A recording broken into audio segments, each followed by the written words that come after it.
Praise the Lord. Hallelujah. God is good all the time. ঈশ্বৰ মৰমীয়াল সদা সৰ্বদাই।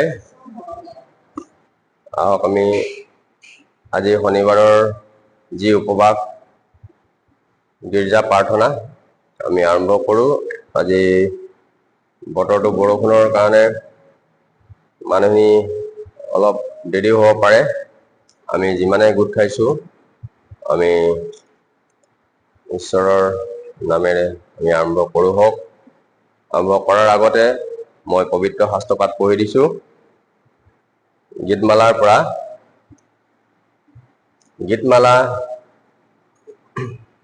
91 অধ্যায়ৰ পৰা পঢ়ি যাম। যি মানুহ সৰ্বোপৰি জনাৰ গুপ্ত স্থানত থাকে সেইজনে সৰ্বশক্তিমানৰ ছাদ বসতি কৰে।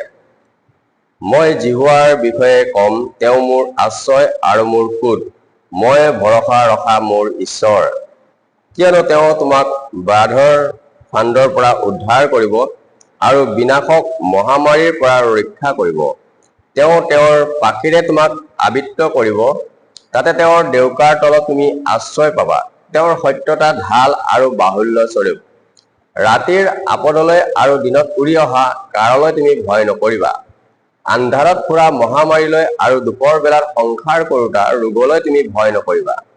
তোমাৰ কাষত হাজাৰ হাজাৰ লোক আৰু তোমাৰ সোঁফালে অযুত অযুত লোক পতিত হ'ব, কিন্তু সেয়ে তোমাৰ ওচৰলৈ নাহিব। কেৱল তুমি নিজ চকুৰে চাই দুষ্টবোৰৰ প্ৰতিফল দেখিবা। কিয়নো হে জিহুৱা, তুমিয়ে মোৰ আশ্ৰয়, তুমি সৰ্বোপৰি জনাক তোমাৰ বাসস্থান কৰিছা।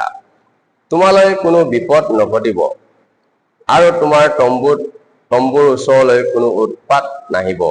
কিয়নো তোমাৰ সকলো পথত তোমাক ৰক্ষা কৰিবলৈ তেওঁ তেওঁৰ দূতবিলাকক তোমাৰ বিষয়ে আজ্ঞা দিব। তোমাৰ ভৰি যেন শিলত খুন্দা নাখায়, এই নিমিত্তে সিবিলাকে তোমাৰ হাতেৰে তোমাক দাঙি ধৰিব। তুমি সিংহ আৰু কাল সৰূপৰ ওপৰত ভৰি দিবা, ডেকা সিংহ আৰু নাগক তুমি গছকিবা।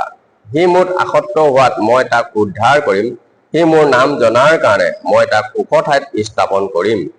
তেওঁ মোৰ আগত প্ৰাৰ্থনা কৰিব, তাতে মই তেওঁক উত্তৰ দিম। সংকটৰ কালত মই তেওঁৰ সংগী হ'ম, মই তেওঁক ৰক্ষা কৰিম, মই তেওঁক মৰ্যাদাবান কৰিম। দীৰ্ঘায়ুৰে মই তেওঁক তৃপ্ত কৰিম, মই তেওঁক মোৰ পৰিত্ৰাণপ্ৰাপ্ত কৰিম। আমেন। Praise the Lord. বাক্য শুনোতা আৰু কওঁতাৰ মাজত আশীৰ্বাদ থাকক। আহক আমি প্ৰাৰ্থনা কৰিম। এইটো সময়ত আমি মূৰ দুৱাম। স্বৰ্গ আৰু পৃথিৱীৰ সৃষ্টিকৰ্তা মহান ঈশ্বৰ জিহুৱা, তোমাক ধন্যবাদ দিছোঁ। অবাহমৰ ঈশ্বৰ, ইছাকৰ ঈশ্বৰ, জাকোবৰ ঈশ্বৰ, তোমাক ধন্যবাদ দিছোঁ। সৃষ্টিৰ আগত মাৰ গৰ্ভত মনোনীত কৰা ঈশ্বৰ, তোমাক ধন্যবাদ দিছোঁ। আজি নতুন দিন দেখিব দিলা। অনেকে এই দিন দেখিব নাপালে, মৃত্যুক সাৱটি ল'লে, কিন্তু তুমি আমাক জীৱিত ৰাখিছা। তোমাৰ প্ৰশংসা ৱৰ্শ্বিপ কৰিবৰ কাৰণে তাৰ বাবে তোমাক আমি ধন্যবাদ দিওঁ। হলি স্পিৰিট চাৰ্চৰ যি আজি শনিবাৰ উপবাস প্ৰাৰ্থনা, প্ৰভু আমি আহিছোঁ প্ৰভু, আৰু প্ৰভু তুমি কৈছা তোমালোকে 2-3জনে মোৰ নামত য'ত একগোট হবা তাতে মই তোমালোকৰ মাজত আছো। প্ৰভু তোমাক ধন্যবাদ দিছোঁ। তোমাক আমি ৱেলকাম কৰিছোঁ, পবিত্ৰ আত্মা ৱেলকাম কৰিছোঁ।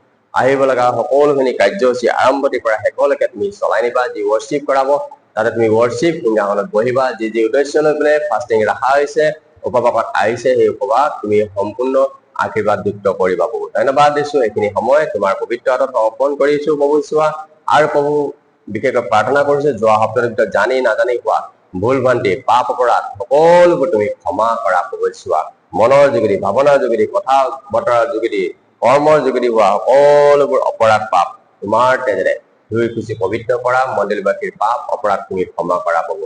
ধন্যবাদ দিছোঁ প্ৰভু যীশু। এই মুহূৰ্তত সকলো শয়তানৰ শক্তিক মই তোমাৰ নামত কেনচেল কৰিছোঁ in the name of Jesus. Jakob 4:7 এতেকে তোমালোক ঈশ্বৰৰ বিষয়ে কিন্তু শয়তানক পদৰ পৰা তাতে তোমালোকৰ পৰা পলাই যাব। নাচোন যীশুৰ সকলো অপচি আত্মা, পাপ আত্মা মণ্ডলীৰ পৰা, মণ্ডলী বাকীৰ পৰা ওলাই যাব কাৰণে in the name of Jesus. ধন্যবাদ প্ৰভু, ধন্যবাদ। তুমি সকলো প্ৰাৰ্থনা শুনিলা, তাৰ বাবে ধন্যবাদ দিলা। সকলো যাচনা মহান পবিত্ৰ যীশুৰ নামত কৰিছোঁ। Amen. Praise the Lord, praise the Lord, praise the lord.